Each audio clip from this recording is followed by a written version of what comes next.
my ummah,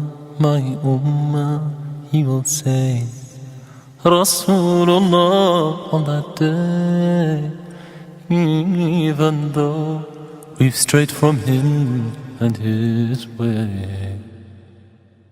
My brothers, my sisters in Islam, let's struggle, work and pray, if we are to bring back the glory of his way.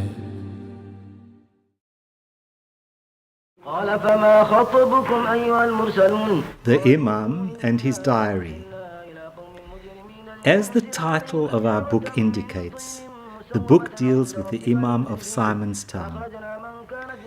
He was Imam Muhammad Saleh, son of Khatib Shaban, the son of Yusuf, the son of Aqiluddin. He became the Imam of the Simonstown Muslim community after he served as the Khatib of the revered Imam Karim Jali. At the Cape, he was one of only 27 Imams, and that was at the beginning of the 20th century, when the Cape Muslim community, now 70 years after slavery, started to structure themselves educationally, politically, culturally, and in terms of leadership. The second part of the title refers to the diary that Imam Muhammad Saleh Saban kept for the entire period of his imamate of the Simonstown Muslim community, that stretches over 24 years, from 1904 to 3 days before he passed away in October 1928.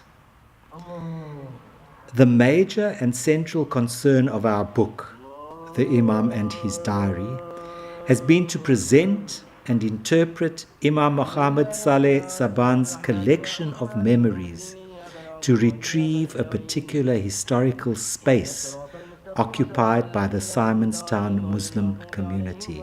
This underclass community, which had been disconnected from its contribution to Simonstown and their heritage by the dominant European forces, was given a powerful voice by Imam Saban and his diary. In his diary, he depicts that community of the early 1900s as a vibrant, dynamic, and colorful community. As an Imam, he was offered great respect and reverence by his community. The Imams in the time of Imam Muhammad Saleh Saban, although they were not formally structured as in the form of the current Muslim Judicial Council, they were founders of mosques, Muslim religious schools, madrasas, as well as Muslim mission schools for Muslim children, and acted as undisputed spokesmen for the believers.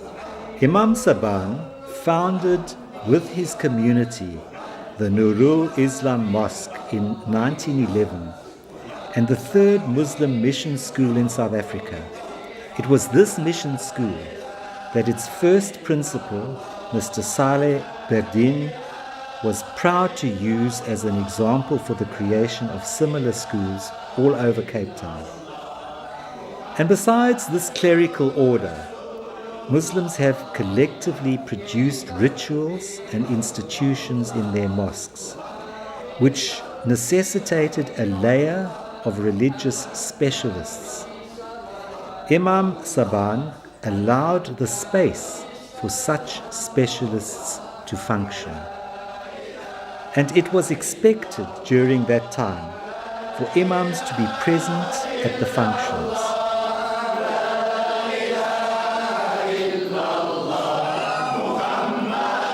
Such blessed gatherings not only increased the respect for the imams or provided identity and a home to the Muslims, young and old, male and female, but they also offered opportunities for imams to meet and to discuss issues of interest. Imam Saban formed part of the fraternity of ulama at the Cape. It appears that among the Cape imams, he was unique in recording events.